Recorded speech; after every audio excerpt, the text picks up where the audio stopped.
matur suwun Pak Ari selaku MC. Terima kasih sekali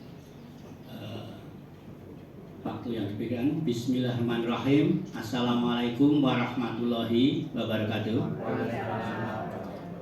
Yang saya hormati Bapak Munarso selaku mentor kami, juga Kepala SMA Negeri 6 Surakarta. Yang saya hormati Bapak Freddy Sulaksono selaku Kepala SMK 4 Sukoharjo. Yang saya hormati Ibu Kepala SLB Negeri Sukoharjo. Juga yang saya hormati teman-teman P3K yang pada kesempatan ini akan menseminarkan RHK masing-masing.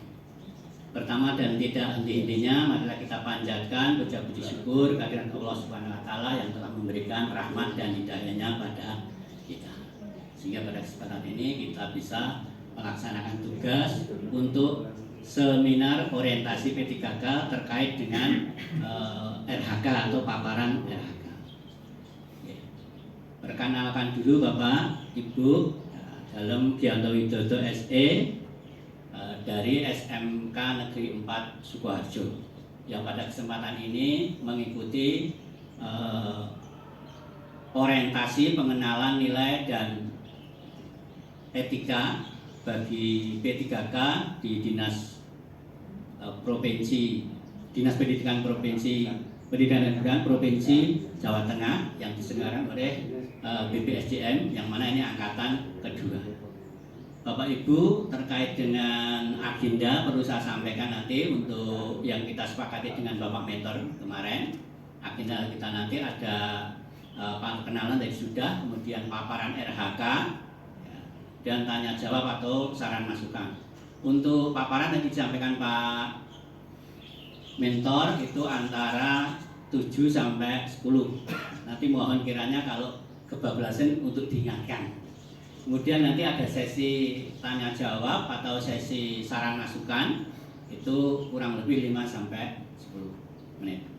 Bapak Ibu, untuk laporan ini sudah kami siapkan, sudah saya cetak juga Bapak Pak Munarso. Ini tadi tak bawa. Saya mau aturnya malah kelupaan. Saya sekalian aturnya mau.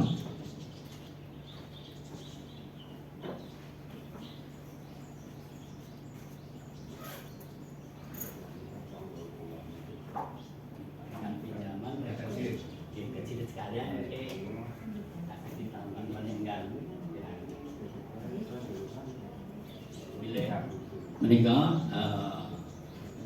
laporan orientasi kami, di mana di dalam laporan itu antara lain, saya singkat saja, itu di bab 4 terkait dengan RHK, rencana hasil kerja.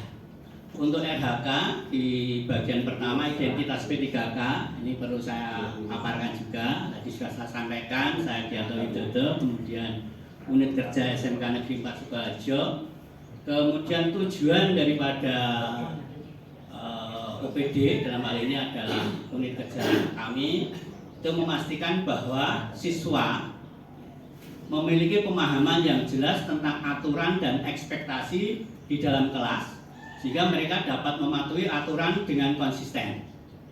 Ini tujuan dari OPD kami atau unit kerja kami. Dengan rencana hasil kerja atasan yang saya ambil dari 4 poin, ini saya ambil dari Ekin Pak. Kebetulan kami sudah selesai Ekin di triwulan 1, sehingga saya modalnya dari situ yang sudah disetujui oleh Pak Kepala. Itu ada 4 poin untuk RRHK pimpinan. Itu 1, terkelolanya kegiatan pengembangan kompetensi guru dan tenaga kependidikan. Ini kok Pak Kepala buatan greteh-greteh. Terus untuk motivasi kami, terakhir kami diminta untuk mengirim link sertifikatnya. Kemudian yang kedua, terlaksananya peningkatan kualitas praktek pembelajaran guru. Yang ketiga, terkelolanya penugasan guru dan tenaga kependidikan untuk mewujudkan penyelenggaraan pembelajaran yang berkualitas. Kebetulan saya kedapatan atau mendapat tugas sebagai piket Pak, karena dari sisi jam saya sudah maksimal 40 JP, sehingga tugas yang bisa saya terima adalah tiket.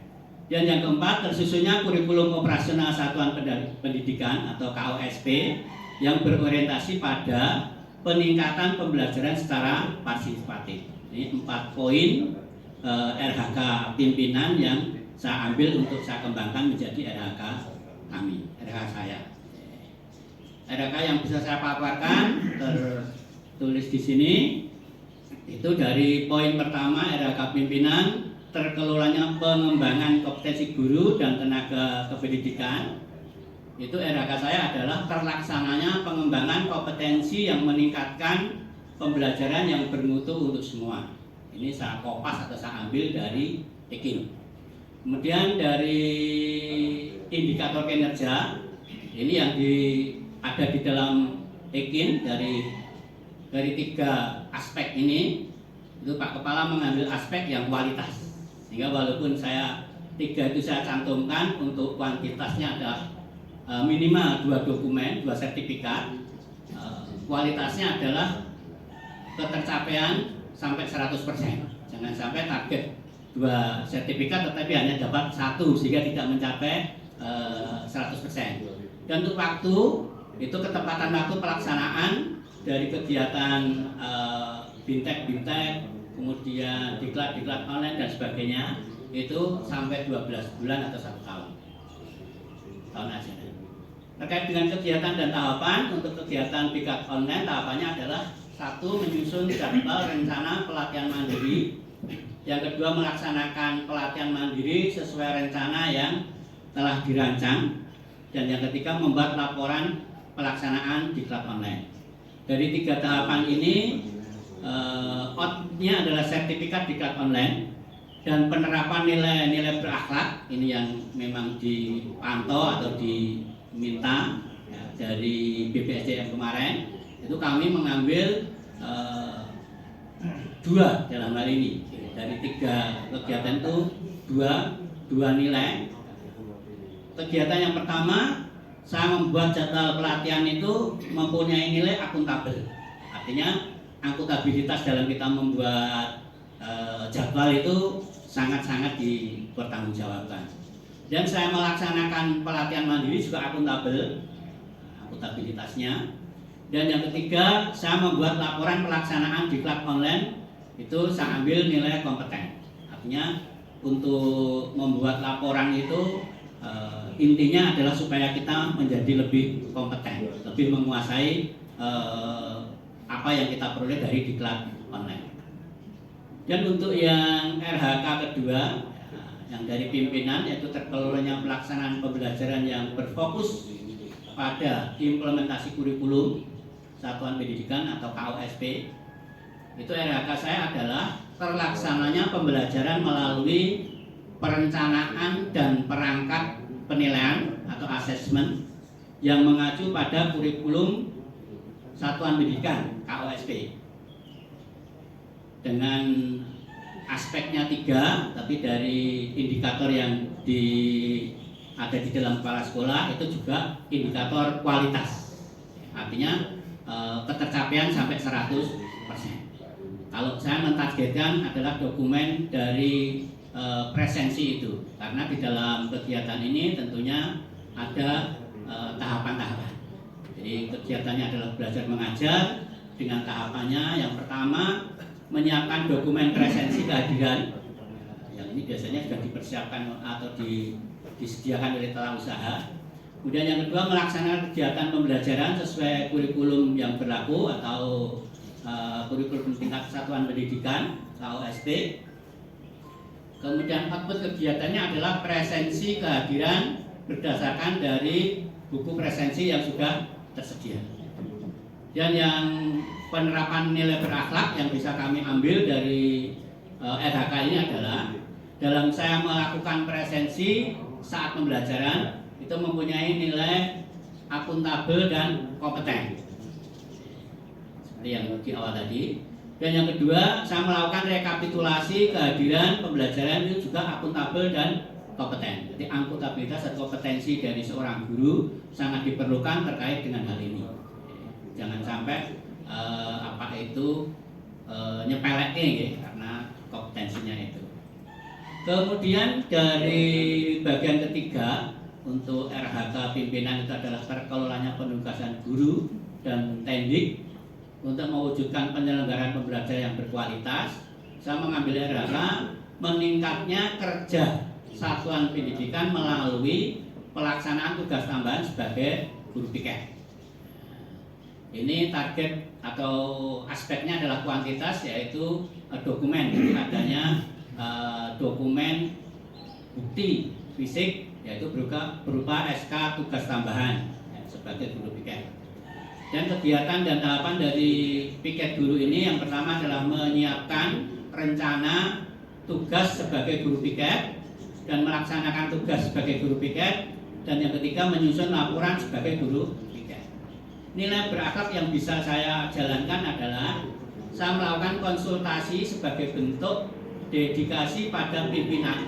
Nah, ini adalah nilai loyalitas, loyal atau setia pada pekerjaan dan setia pada pimpinan, untuk terciptanya kerjasama sinergitas yang baik atau yang lebih baik dengan pimpinan. Ini saya ambil nilai kolaboratifnya. Dan yang kedua, kegiatan yang kedua aspeknya adalah saya mencari referensi dengan cara mencari berbagai sumber untuk bisa dipelajari. Ini kategori atau aspek nilai berakhlaknya adalah inovatif dan adaptif. Dan saya menghargai saran dan masukan yang diberikan teman sejawat, kepala sekolah maupun mentor. Ini adalah nilai harmonis yang saya ambil.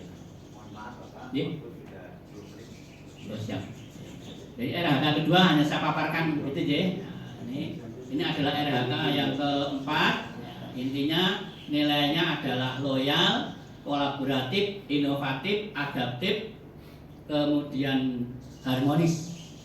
Ini adalah nilai yang ingin saya tampilkan di RHK tersusunnya KOSP ya, sebagai peningkatan pembelajaran. Saya kira begitu Bapak Ibu terkait dengan paparan saya. Mungkin waktu selanjutnya untuk saran masukan monggo dari Pak Kepala Sekolah, dari Kepala SLB monggo, dari Pak Mentor sangat kami butuhkan. Terima kasih. Langsung besar pakai ini. Makan Pak Dianto ya. Pak Dianto ini asal apa Pak? Mapel saya tata busana Bapak. Tata busana. Yang pertama,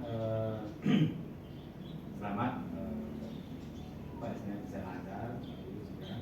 Ada hal yang perlu kami tanyakan Pak, karena sekarang yang kita tahu kurikulum KOSP kita sekarang adalah menggunakan metode, salah satunya adalah berfokus pada murid berdiskrimisinasi. Ini untuk banyak mungkin yang pernah banyak lakukan atau mungkin akan direncanakan dilakukan untuk pembelajaran di kelas yang menggunakan berdiskrimisinasi, permintaan makan apa atau menggunakan rencanakan agar karakter siswa itu bisa melakukan pembelajaran lebih maksimal. Ya, terima kasih Bapak Munarso selaku mentor terkait dengan pembelajaran berdiferensiasi, di mana ini adalah mengakomodir, menyerap dari perbedaan siswa yang kita ketahui bersama bahwa siswa kita itu berbeda-beda satu dengan yang lain. Bahkan anak kembar pun itu saja, ya, walaupun secara genetik mereka mempunyai kromosom yang sama, tetapi secara perilaku bisa berbeda. Maka untuk hal ini terkait dengan mapel saya tata busana, di mana tata busana itu prakteknya jahit Bapak. Sehingga untuk penerapan berdiferensiasi saya terapkan pada saat anak-anak itu praktek Bapak. Jadi pada saat pembelajaran, penyampaian materi, kemudian praktek, nanti di setiap individu itu kita buat portofolio Bapak. Jadi setiap hasil praktek anak itu terangkum dalam portofolio dan setiap saat itu kita pantau, sehingga langsung saya bisa mengetahui perkembangan anak, tingkat kemampuan anak dari portofolio yang ada. Praktisnya atau contohnya seperti ini. Misalnya praktek tentang penguasaan jahit di awal itu atau dasar-dasar menjahit, di mana anak itu kita minta untuk menjahit dengan model kalau di awal itu kita jahitnya di kertas dulu Pak, di mana kertas itu ada alur mulai dari bentuk jahit lurus, kemudian bentuk jahit siksak, kemudian bentuk jahit yang lain begitu ya. Nah itu saya pantau. Nah, jadi setiap anak kita beri media kertas itu hasilnya dikumpulkan, saya pantau sehingga dari situ saya tahu mana yang sudah bisa, mana yang belum. Nah yang belum ini biasanya tak minta ulang. Jadi kalau belum, bahasa saya belum sempurna, belum sesuai dengan harapan, itu saya minta ulang. Nah begitu pula kalau yang sudah baik itu bisa dilanjutkan dengan 10 media yang ada. Ini terus kita pantau untuk tujuan diferensiasi sehingga kebutuhan anak benar-benar terpenuhi. Dan bahkan yang namanya anak itu ada yang auditori, ada yang itu menyerap dengan model penyampaiannya dengan itu lisan, ada juga dengan itu mendengarkan atau melihat, ada juga yang dengan gerak. Kalau praktek jelas dengan gerak tadi. Untuk yang dengan itu yang menjawab yang itu suka dengan media-media, saya biasanya juga sediakan media Bapak, karena terus terang di kami di SMK 4 itu media juga sudah mumpuni, termasuk di ruangan praktek itu sudah ada layar besar, jadi semacam TV besar. Nah itu kita manfaatkan untuk pemberian materi. Namun tidak menutup kemungkinan saya juga memberi materi-materi dengan ceramah. Tidak, intinya tidak monoton karena saya juga menyerap dari diferensiasi anak. Barangkali itu Pak jawaban yang bisa saya sampaikan. Kalau ada kurangnya mohon koreksi kembali. Terima kasih. Itu lebih banyak ke arah teoritisnya atau praktek ya Pak? Untuk prakteknya nggak Pak? Oke. Untuk prakteknya. Orientasinya sampai pada anak bisa membuat produk tertentu, pakaian atau sampai mana? Kalau yang masih kelas 1 dasar-dasar ini produknya sampai dengan bisa jahit saja Pak. Jadi jahit sederhana, jahit baju yang sederhana begitu. Jadi di akhir semester.